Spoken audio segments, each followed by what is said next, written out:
उम्र के इस हिस्से में कातिल बन जाना हमारे लिए लम्हा फिक्री है। कोठी खाने जाना शुरू हो गई सी। अपनी बीवी को बड़ी बेदर्दी के साथ कत्ल किया।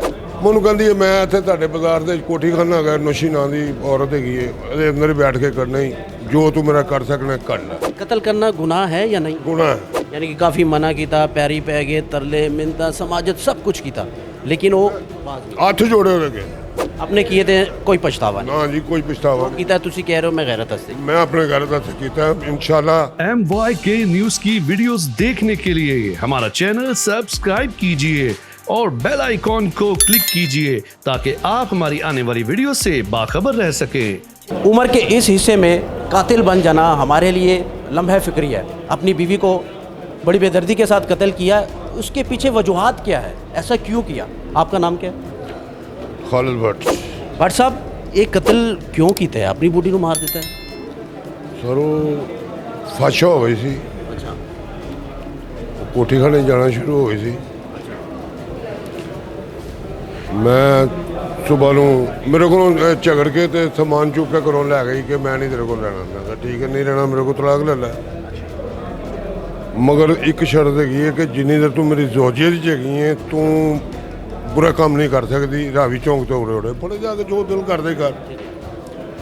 ਮੈਨੂੰ ਕਹਿੰਦੀ ਹੈ ਮੈਂ ਇੱਥੇ ਤੁਹਾਡੇ ਬਾਜ਼ਾਰ ਦੇ ਕੋਠੀ ਖਾਨਾ ਹੈਗਾ ਨੌਸ਼ੀ ਨਾਂ ਦੀ ਔਰਤ ਹੈਗੀ ਹੈ ਇਹਦੇ ਅੰਦਰ ਹੀ ਬੈਠ ਕੇ ਕਰਨਾ ਹੀ ਜੋ ਤੂੰ ਮੇਰਾ ਕਰ ਸਕਣਾ ਕਰ ਲੈ। ਮੈਂ ਕਿਹਾ ਠੀਕ ਹੈ ਮੈਂ ਤੇਰਾ ਕਰ ਲਾਂਗਾ।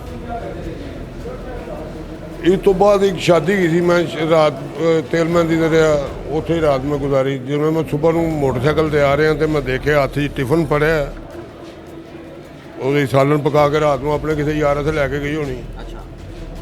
ਉਹ ਲੈ ਕੇ ਉੱਧਰੋਂ ਆ ਰਹੀ ਹੈ ਤੇ ਮੈਂ ਦੇਖਿਆ, ਮੈਂ ਕਿਹਾ ਯਾਰ ਰਹਿੰਦੀ 1 ਮੀਲ ਦੂਰ ਹੈ, ਇੱਥੇ ਕੀ ਕਰਦੀ ਪਈ? ਮੇਰਾ ਦਿਮਾਗ ਇੱਕਦਮ ਜਿਹੜਾ ਨਾ ਉਸ ਟਾਈਮ ਦੇ ਉੱਤੇ ਮੌਫ ਹੋ ਗਿਆ। ਮੇਰੀ ਸਮਝ ਸੂਝ ਬੂਝ ਬੰਦ ਹੋ ਗਈ। ਮੈਂ ਫੈਰ ਮਾਰਦੇ ਤੂੰ ਕੱਢ ਕੇ ਕਿ ਤੂੰ ਇਹਦੇ ਰਾਤ ਮੈਂ ਤੈਨੂੰ ਕਿਹਾ ਕਿ ਤੂੰ ਲੋਕਾਂ ਕੋਲ ਨਹੀਂ ਜਾ ਸਕਦੀ, ਤੂੰ ਮੇਰੀ ਜ਼ੋਜੇ ਦੀ ਜਗ੍ਹਾ ਹੈ, ਮੇਰੀ ਇੱਜ਼ਤ ਮੇਰਾ ਵਕਾਰ ਦੇਖ। ਅਗਰ ਤੂੰ ਇਹ ਕੰਮ ਕਰੇਂਗੀ ਤੇ ਮੇਰੀ ਇੱਜ਼ਤ ਦੀ ਫਰਕ। अच्छा, यानी कि मना किया होना रू। ਮੈਂ ਤੇ ਪੈਰਾਂ 'ਚ ਸਿਰ ਰੱਖਿਆ ਸਾਰਾ ਆਪਣਾ। बच्चे किन्ने ने? मारना ही कत्ल करना ही ਉਹਦਾ हल है।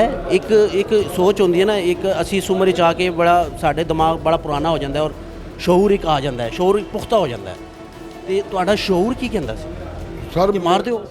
ਸਰ ਮੇਰੇ ਉਸਲੇ ਦਿਮਾਗ ਨੇ ਇਹੀ ਕੰਮ ਕੀਤਾ ਕਿ ਰਾਤ ਫਿਰ ਕਿਸੇ ਕੋਲ ਰਹਿ ਕੇ ਆਈਏ, ਲਿਆਦਾ ਇਹਨੂੰ ਮਾਰ ਦੇਣਾ ਹੀ ਬਿਹਤਰ ਹੈ, ਬੁਰਾਈ ਖਤਮ ਕਰ ਦੇਣੀ ਚਾਹੀਦੀ ਹੈ। ਇਹਨੂੰ ਜਿਸ ਔਰਤ ਦੇ ਪੈਰਾਂ 'ਚ ਸਿਰ ਰੱਖਿਆ ਜਾਏ ਤੇ ਉਹ ਬਾਅਦ ਨਾ ਫਿਰ ਕੀ ਕਰੇ ਬੰਦਾ। ਕੀ ਸੋਚਦੇ ਹੋ ਹੁਣ ਤੁਸੀਂ? ਕੁਛ ਨਹੀਂ, ਮੈਂ ਕੁਛ ਨਹੀਂ ਸੋਚ ਰਿਹਾ। ਅੱਲਾ ਬਿਹਤਰ ਕਰੇਗਾ ਇਨਸ਼ਾਅੱਲਾ। ਅੱਛਾ, ਮੈਨੂੰ ਇਹ ਦੱਸੋ, ਪਛਤਾਵਾ ਹੈ? ਨਹੀਂ, ਨਹੀਂ ਹੈ। ਕੋਈ ਪਛਤਾਵਾ ਨਹੀਂ ਕਿਉਂਕਿ ਮੈਂ ਗਲਤ ਤੋਂ ਕੀਤਾ। ਦਿਲ 'ਚ ਇਹ ਕਦੀ ਆਇਆ ਕਿ ਮੈਂ ਹੁਣ ਲੰਮਾ ਜਾਵਾਂਗਾ? ਕਿਉਂਕਿ ਅੱਲਾ ਮਾਫੀ ਦੇਵੇ, 70-71 ਸਾਲ ਉਮਰ ਹੋ ਗਈ ਹੈ, ਕਿੰਨੇ ਕੁ ਅੰਦਰ ਲੰਮਾ ਭੇਜ ਦੇਣਗੇ। ਹੋਰ ਮੇਰੀ ਪਤਾ ਨਹੀਂ ਸਾਲ ਜ਼ਿੰਦਗੀ ਹੈ। ਉਹਨਾਂ ਦੀ ਕਿੰਨੀ ਉਮਰ ਸੀ? ਉਹਨਾਂ ਦੀ 42 ਸਾਲ।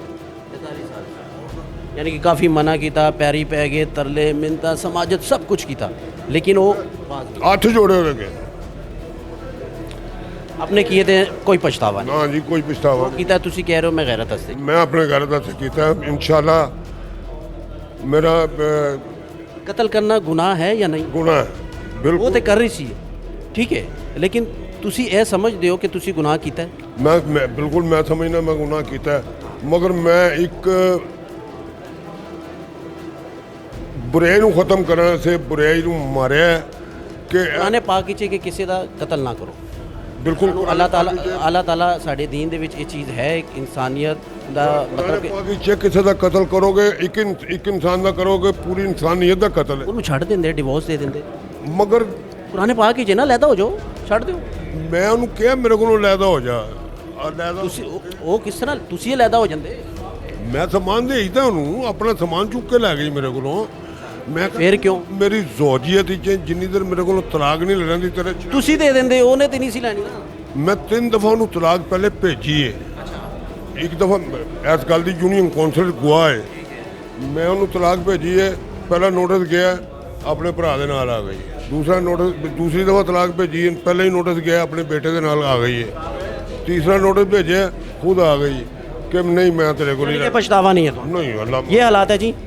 बीवी को कत्ल किया बदकारी के शोबे पर और मना भी किया, तलाक़ें भी भेजी, लेकिन अंदर का ज़मीर नहीं मान रहा था। अंदर का ज़मीर कहता था कि ये बदनामी है, बातें सुननी पड़ेंगी माशरे में, लेकिन कत्ल करना भी एक गुनाह है, ये भी एक जुर्म है। सर ये आपकी बात बिल्कुल बजाय कत्ल करना गुनाह है, मगर बुराई को ख़त्म करना भी एक जहाद है कि मैंने उसके पाँव पे अपना सर रख दिया। ये मैं बूढ़ा आदमी हूँ, उसके पाँव पे सर रख रहा हूँ, उसके घुटनों को हाथ लगा रहा हूँ, गोडों को हाथ लगा रहा हूँ, दाढ़ी को हाथ लगा रहा हूँ, आज जोड़ रहा हूँ कि अगर तू ये काम नहीं कर, उसने कहा मैंने यही काम करना, तेरे से जो होता है कर ले, तो फिर मैंने जो होता है मेरे से जो होगा मैंने कर दिया।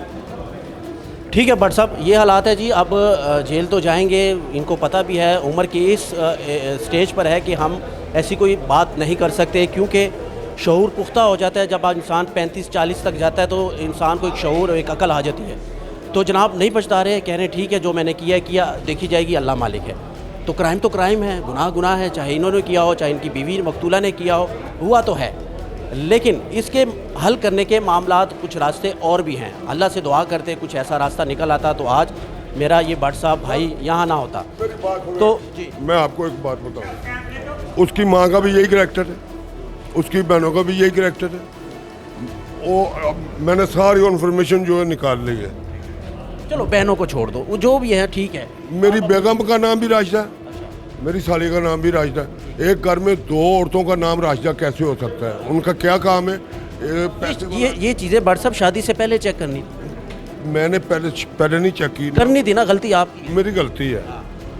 मगर जब मैंने चेक किया, उन्होंने काम किया है माँ बेटियों का, पैसे वाला आदमी फंसा लिया। जब भी वो पैसे से भूखा हो गया, उसको मारा पीटा, घर से भगा दिया, दूसरे से ਮਾਰ ਦਿੱਤੀ ਜੇ ਨਾ ਹੁਣ ਤੁਸੀਂ, ਤੁਹਾਨੂੰ ਤੇ ਪਛਤਾਵਾ ਵੀ ਨਹੀਂ ਹੈ। ਉਹ ਜੋ ਕਰਦੀ ਸੀ ਠੀਕ ਹੈ, ਉਹਨਾਂ ਦੀ ਭੈਣਾਂ ਜੋ ਕਰਦੀਆਂ ਸਨ ਠੀਕ ਹੈ, लेकिन ਹੁਣ ਤੁਹਾਨੂੰ पछतावा नहीं है, मार देती है।